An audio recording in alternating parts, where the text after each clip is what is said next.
Hey, what's up, guys? Well, it's been a week since the Ward Kovalev fight, and last night they replayed it on HBO. And thought I'd talk about the players, if you will, of this fight and the fallout, and how they look uh, after this craziness went down. All right. First, S.O.G Kovalev, who I think is probably the only winner in this, really. I guess you would say Ward and his team won, but uh, people who know boxing and are objective know that S.O.G Kovalev won that fight. And he's the winner, and I really don't have anything to say about him, no criticism. He did pretty much everything right. He won the fight, he outboxed Ward, and yeah, really have nothing to say about him. Now let's talk about Andre Ward. All right. In a TMZ video interview, it's on YouTube. Just type in TMZ Andre Ward and it'll pop up. All right.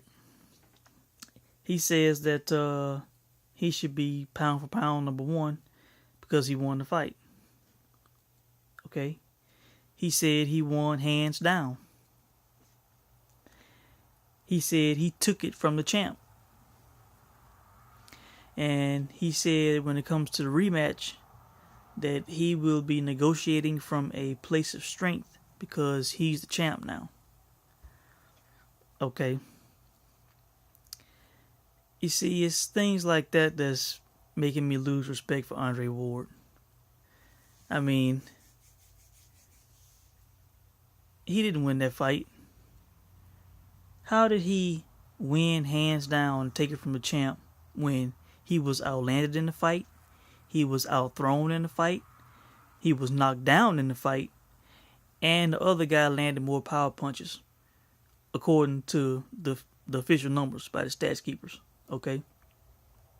And according to my own two eyes, okay? I would have a lot more respect for Andre Ward if he said, you know what?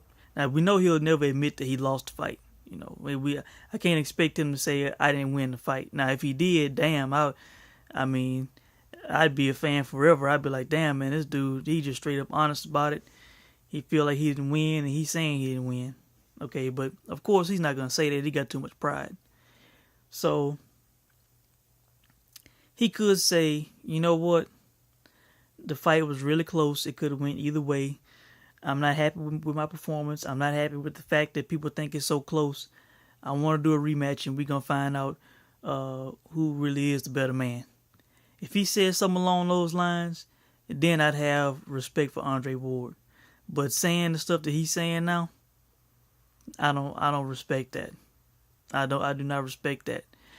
If he was in Kovalev's shoes and he had landed the most punches, the most power punches, out through Kovalev, and he didn't get the decision, then he would be saying what I'm saying right now. He would be saying it, Virgil Hunter would be saying it, Rock Nation would be saying it, and that's a fact. That is a fact. And if you asked him that, I'm pretty sure he should admit it, that he would be feeling that he won the fight if he had all those numbers in his favor and got a knockdown. Okay. All right, so I'm losing respect for Andre Ward. All right. Now let's go to another individual that I've lost some respect for, and that's his trainer, Virgil Hunter. Okay. During the fight, he's all, in the corner with Andre Ward. He's, come on, Andre. Come on, Dre. And he rubbing Ward's face and talking to him like he's a little baby. Come on. Giving him these little baby pep talks and stuff. Sounding so scared and nervous and sounding like the master of panic. But then when the fight was over, I tried to avoid, I didn't look at their post-fight comments, the official post-fight press conference. I didn't even look at the stuff that they were saying. I just looked at the highlights and I saw, like, man, They full of shit, you know. And I didn't even want to hear it because I knew they was gonna try to justify them winning that fight. Okay, but I was able to look at an interview that he did with some reporters, and boy, you talk about a change of attitude and a change of tone and voice.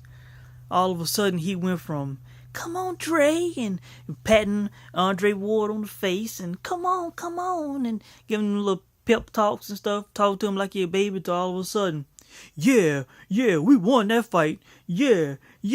Kovalev can't do this. Kovalev can't do that. We won. And he ran Kathy Duva down. I don't like Kathy Duva. Print that. I mean, boy, he was talking loud. He had his chest out, his balls out. He was just, I mean, he was on the roll. I mean, just thought he was the shit. That's not what was happening during the fight. During the fight, he was panicking. He was worried. He was babying Andre Ward. That's a fact. But after the fight, he talked all big and you know, at the pre-fight press conference, he was acting like he was such a loving and considerate man toward his opposition. And, you know, he wished Kovalev the best this way, and his trainer, he wished him the best this way and that way, and he respected them and all this kind of stuff. But then after the fight, boy, he just ran them down bad, you know. And he know they didn't win that fight. They all know that they didn't win that fight, you know. And if they don't, then they just fooled themselves. So Virgil Hunter, I lost a good bit of respect for him. Okay, now let's talk about the person who I think is the biggest loser in all this, and that's Kathy Duva. Man, Kathy Duva. I like Kathy Duva. She seems like a nice person. She seems like the kind of person that I would do business with, or somebody who could have done business with me. I don't have anything negative to say about her, or I didn't. She always came off well to me. But there's no other way to put it. Kathy Duva was taken to the woodshed in this fight. She was taken to the woodshed in this fight, and she failed in so many ways. Okay. First of all, Sergey is a champ, right? Okay.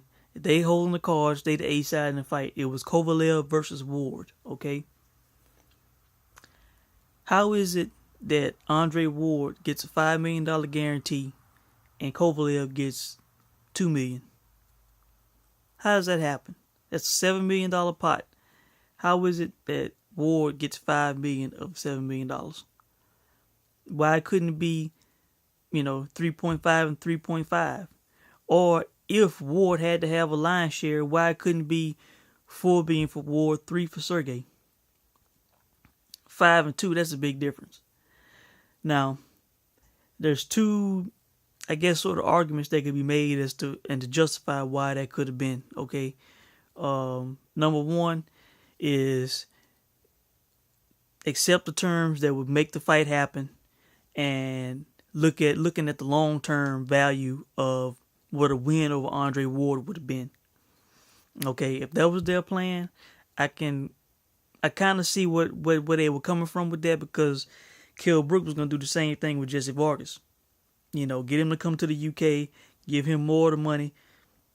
Kell take less of the money, take the title off Vargas, and then he'll have 2 belts in the welterweight division. So I see,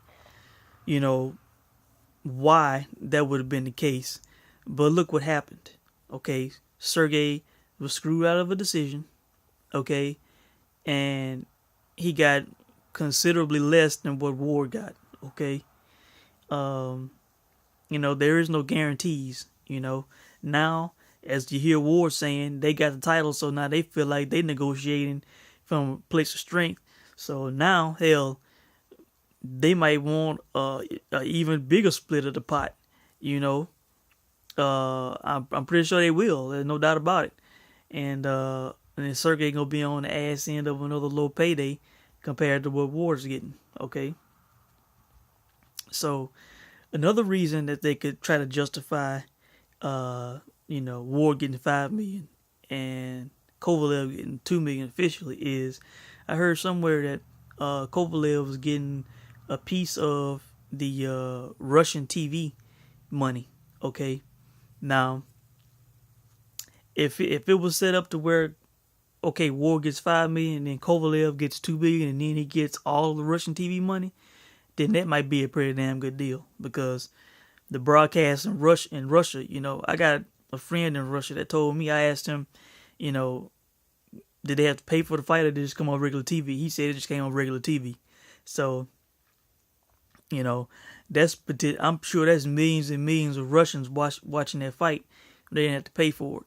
So, whatever money, advertising, broadcasting rights, whatever was paid for that, if a good chunk of that, if not all of it, went to Kovalev, then that could and should exceed what Ward got in the 5 million. But I don't know those numbers. I don't know. We don't know. I don't know them if they're out there, which I doubt they are. But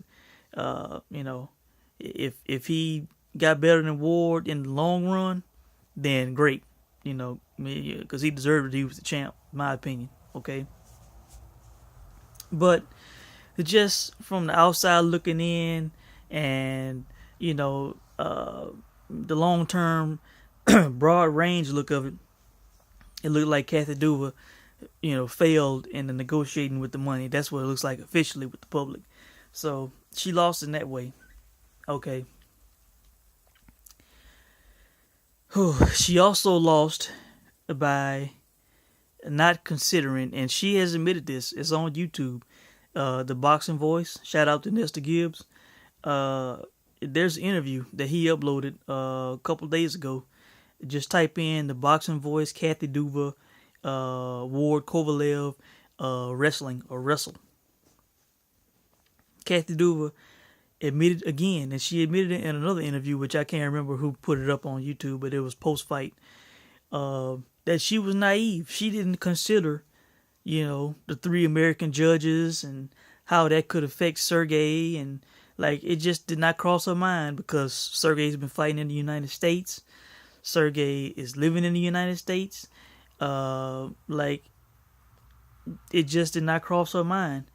When really it should have, when you consider this political climate, when you consider, how, a lot of Americans, how they feel about Russians and Russia, it as the promoter, as the business person for Sergey Kovalev, this should have been considered.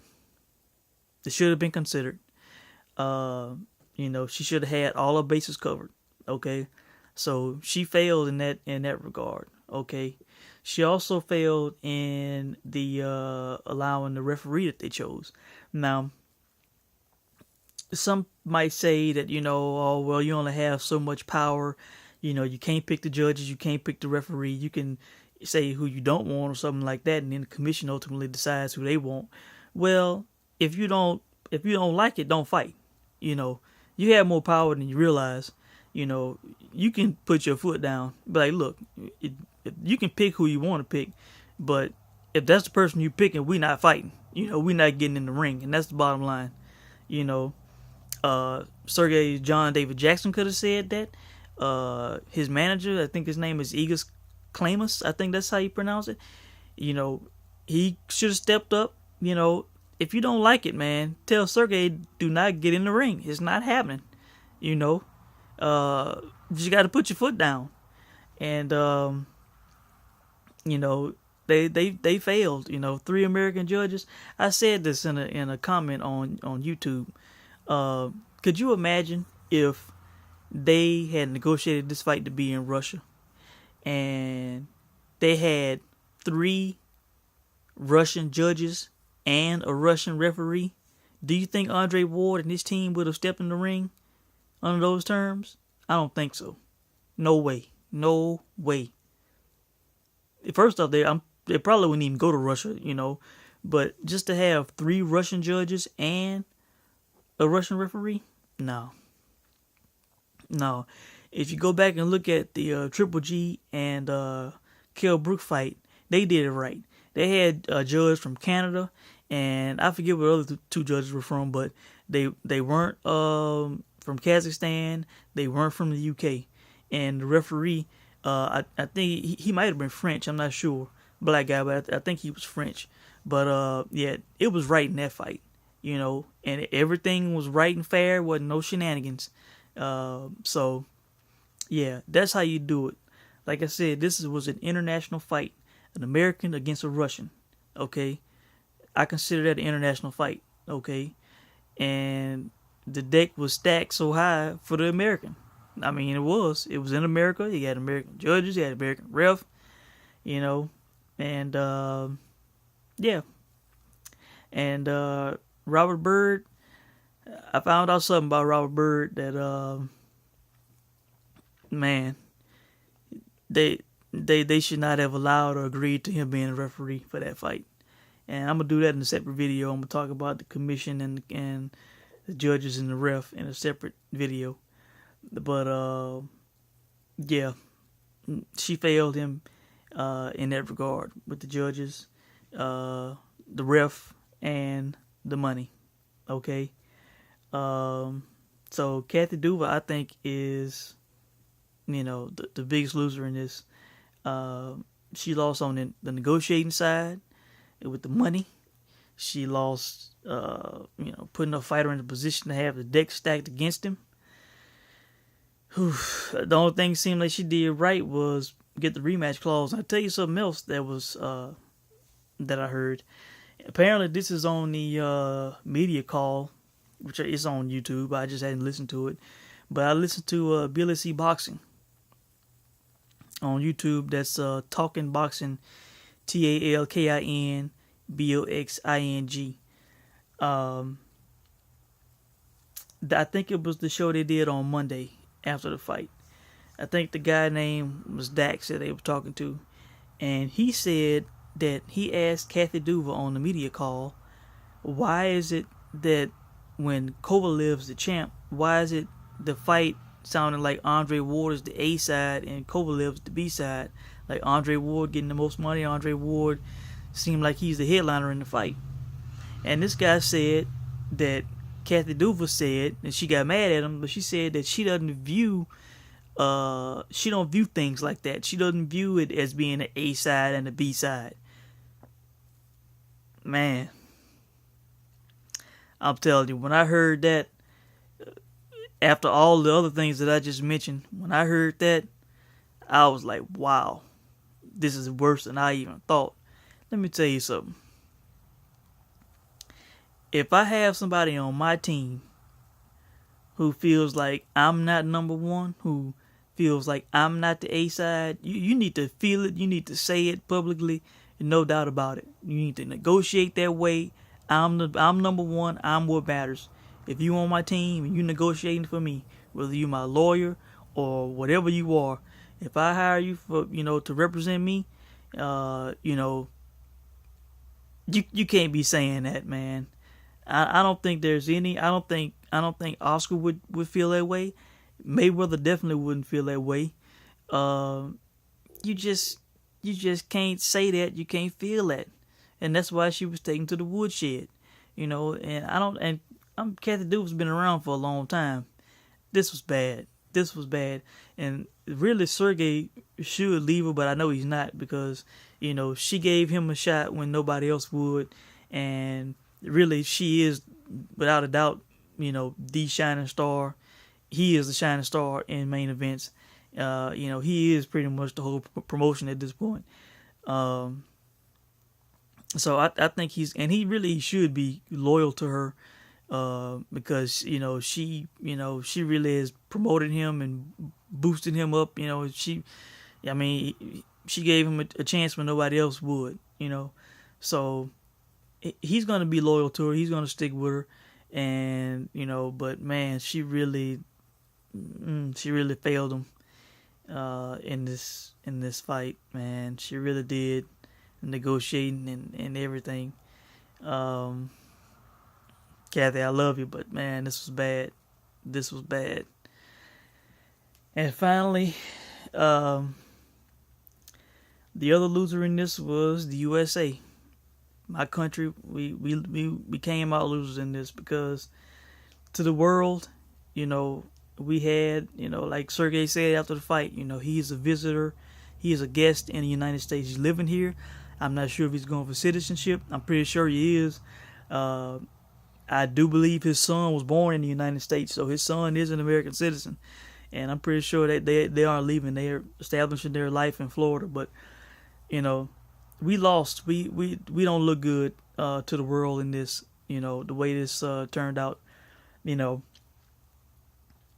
of course, you know the political climate, but you know Russia and the United States. You know, like Sergey said, he is a visitor. He is a guest here. Okay, the guy was fighting in this country. Okay, he had 3 American judges against him. He had a referee against him. You know, I mean, the deck was stacked against the guy, and the guy clearly won the fight, and he didn't get the decision. And it makes us, as a country, in my opinion, it makes us look bad. It makes us look like crooks, like we stole it from this guy, like we screwed this guy. You know, and it's just, I remember after the fight, I just had this kind of bad feeling inside, like, man, like it was a heist, like we pulled one over on this dude. And you know, talked to a friend of mine in Russia, and he said that that everybody over there knew it was bullshit. You know, that they know who won the fight, and just imagine how the Russians think about what happened and how they view Americans, and they probably think that we set up Sergey, and it was just a heist. We set him up to fail. And I don't like that. It should be fair. Our visitors should be given a fair shot, and they shouldn't be screwed or feel like a heist was pulled on them. When they won fair and square and they're doing the right thing. So that's how I feel about the players and the fallout of the fight a week later. I'm gonna do, like I said, I'm gonna do a separate video about the Nevada State Athletic Commission, the judges, sanctioning bodies, and the referee. And we're gonna talk about some potential scenarios and how the commission failed, and how they could have done better, and potential conspiracy theory. So that's all I got to say on this video. Hope you guys had a good Thanksgiving weekend. Back to work tomorrow, and I'll check in soon. Peace.